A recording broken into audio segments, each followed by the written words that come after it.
Oi gente, meu nome é Amanda, hoje vou contar o caso Amy Bishop.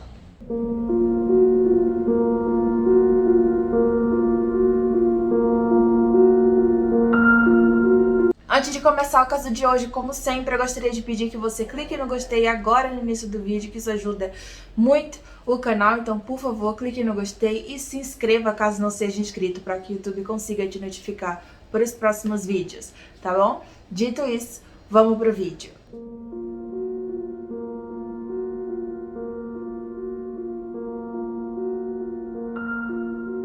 Amy Bishop nasceu no dia 24 de abril de 1965 no estado de Massachusetts, Estados Unidos.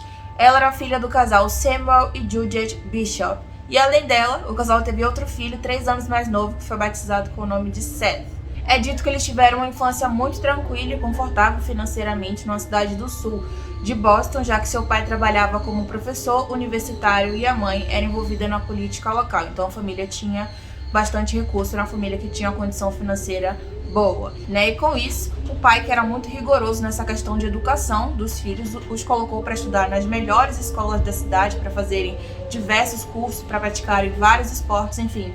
É dito que desde muito cedo eles mal ficavam em casa devido a tantas atividades que eles tinham que fazer ali ao longo da semana. Na adolescência, a Amy foi descrita como uma aluna muito inteligente, uma violinista talentosa, mas também como alguém muito quieto, que passava a maior parte do tempo sozinha, que não tinha muitos amigos e que às vezes ela ficava tão quieta no ambiente que era possível esquecer que ela estava ali. Diferente do seu irmão, que aparentemente é o seu extremo oposto, apesar de também ter sido descrito como um aluno muito inteligente, como um violinista talentoso. É dito que ele era muito carismático, que vivia rodeado de pessoas, de amigos, e que tinha muita facilidade ali para se relacionar com as outras pessoas. No início da vida adulta, os dois escolheram estudar na mesma universidade que o pai lecionava, e lá a Amy se formou em biologia e o Seth iniciou o programa de engenharia logo depois. Nesse meio tempo, em 6 de dezembro de 1986, a Amy, de 21 anos, e o Seth, de 18, que ainda moravam com os pais, tiveram uma discussão ali generalizada entre o pai, o Seth, e a Amy por alguma coisa relacionada a atividades domésticas. Aparentemente o pai pediu para que eles fizessem alguma coisa e eles não fizeram. E com isso o pai terminou brigando com eles, e depois dessa discussão o pai resolve ir até o mercado comprar alguma coisa e o Seth vai finalmente lavar o carro, que aparentemente era o que o pai havia pedido para ele fazer e ele não fez. E a Amy, que fica muito irritada com aquela situação, né, com aquela briga, vai em direção até o quarto dos pais, que ficava no primeiro andar da casa, e lá ela pega uma arma, né, que o pai havia comprado algum tempo antes, depois da casa ter sido roubada meses atrás. E lá ela atira acidentalmente, ou não, contra a parede do quarto dos pais.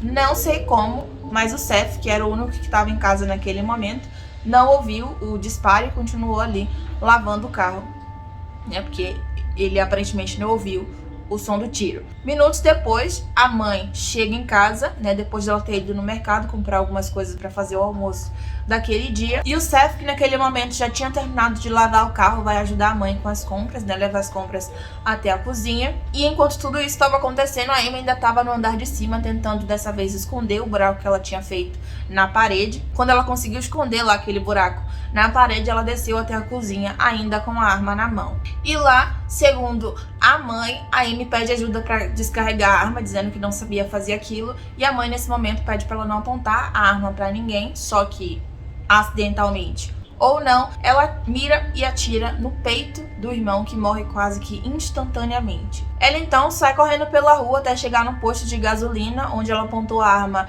para 2 homens, exigindo que eles entregassem o carro a ela, alegando que ela tinha brigado com o marido e estava com medo do marido encontrá-la. Não sei se ela conseguiu roubar esse carro dessas pessoas, mas o fato é que não demorou para a polícia achar a Amy escondida, na verdade atrás de um carro no estacionamento, agachada atrás de um carro no estacionamento, onde ela novamente apontou a arma, dessa vez para um policial, que conseguiu, né, imobilizá-la e tirar a arma da mão dela e levá-la até a delegacia. Lá, os policiais nem tiveram chance, né, oportunidade de conversar com a Amy, porque, como eu já havia dito, a mãe dela, que era envolvida na política local, que tinha muito dinheiro, que vinha de uma família muito influente, já havia conversado com o xerife local, né, e o convencido que aquilo ali tinha sido apenas um acidente e que não era necessário uma investigação. E assim foi feito. Mais tarde, depois de tudo aconteceu, o responsável por essa decisão, né, o xerife ali que tomou essa decisão, veio a público se desculpar, alegando que, pasmem, a justiça não era feita corretamente na época. Essa foi a desculpa dele. E embora as autoridades acreditem que, né, depois de anos do acontecido, que aquele disparo não tenha sido acidental, por algum motivo, ele supõe que ela provavelmente nunca será julgada por isso.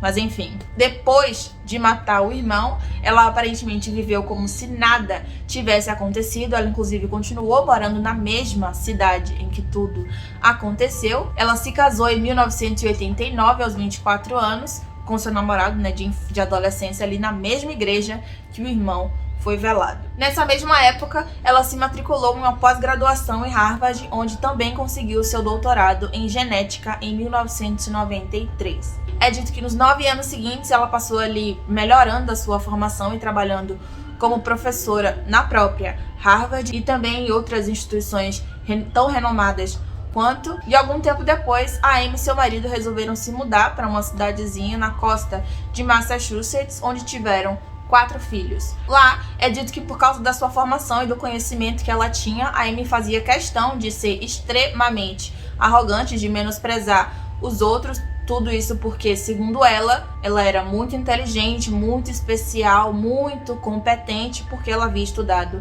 em Harvard. Inclusive se fala que essa frase, né, que eu estudei em Harvard, era muito comum no vocabulário dela. Qualquer situação que ela tinha, qualquer oportunidade que ela tinha para se vangloriar disso, ela falava. E não era como se ela tivesse orgulho daquilo, era sempre uma situação onde ela queria parecer melhor que o outro, que ela queria menosprezar o outro. Ela sempre falava coisas como: eu estudei em Harvard, eu tenho um PhD nisso, eu tenho um doutorado naquilo, e coisas nesse sentido. E justamente por isso e outras coisas que ela fazia, né, como reclamar do caminhão de sorvete, reclamar dos skatistas, derrubar a cesta de basquete do bairro, né, para não ter ali ninguém na quadra, para ligar frequentemente para a polícia para reclamar do barulho, enfim, por isso e várias outras coisas que ela fazia, ela não era nada querida entre os vizinhos. E o relacionamento profissional dela também era bastante conturbado. É dito que por causa dessa arrogância e de alguns comportamentos que foram descritos como bizarros, embora não tenham sido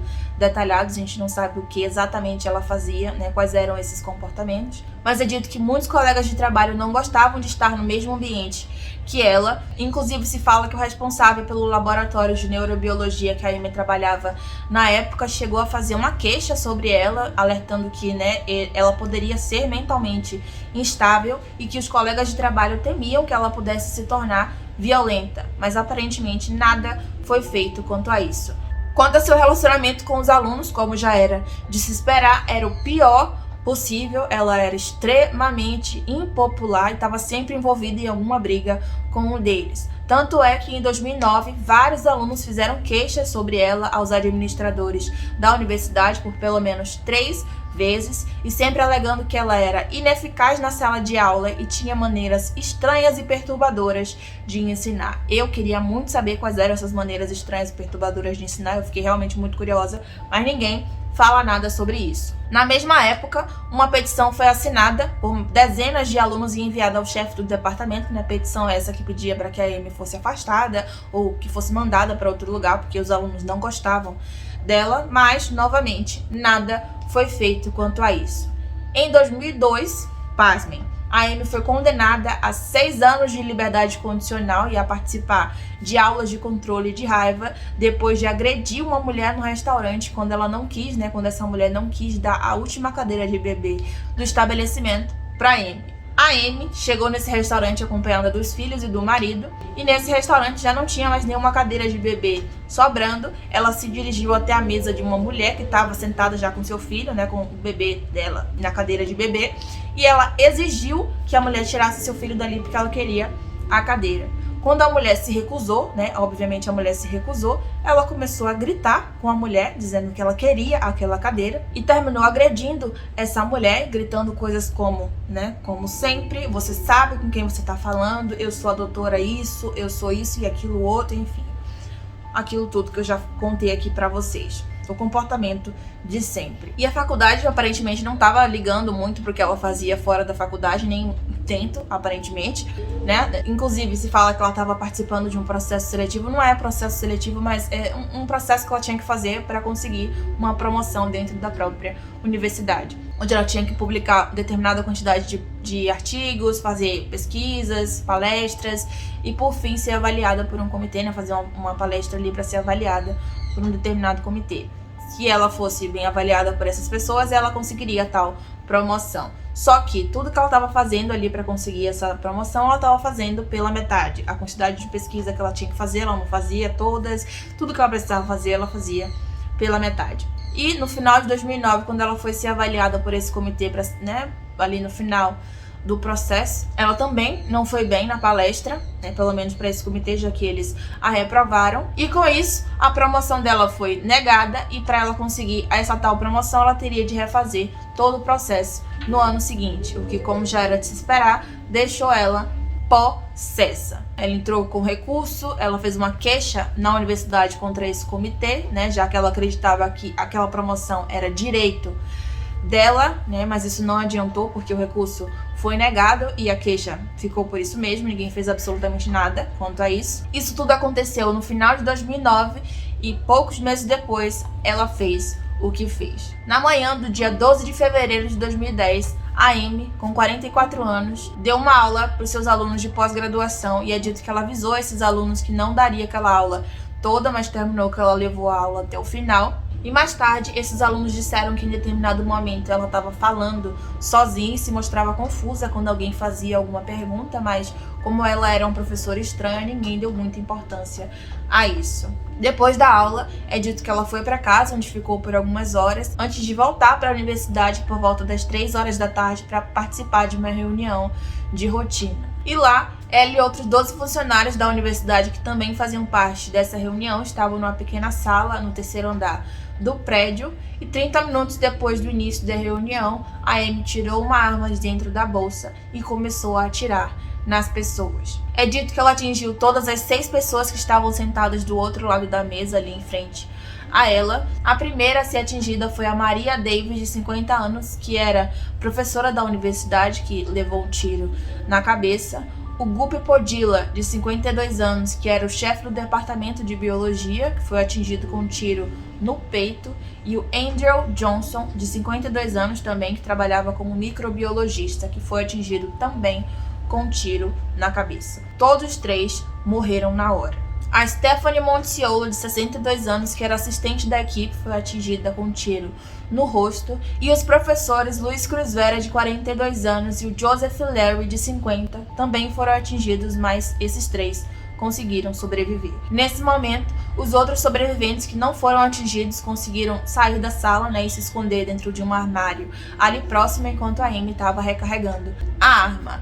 E ela, pouco depois de atirar contra os seus colegas, foi até um banheiro do segundo andar do prédio, onde descartou a arma e, como se nada tivesse acontecido, ligou para o marido pedindo uma carona. E quando o marido disse que iria buscar ela, ela seguiu até o estacionamento da universidade para, de novo, como se nada tivesse acontecido, esperar o marido, né, buscá-la para levá-la para casa.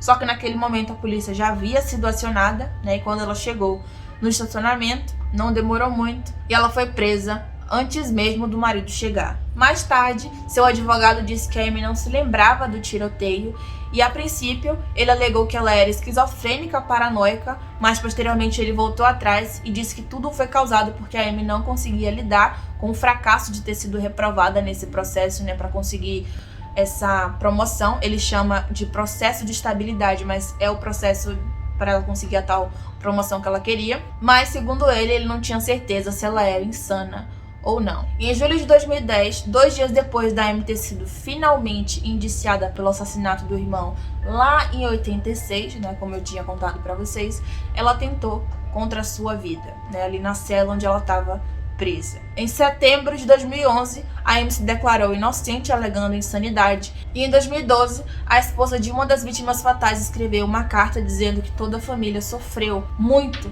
com a perda, mas que não via nenhum benefício na perda de outra vida.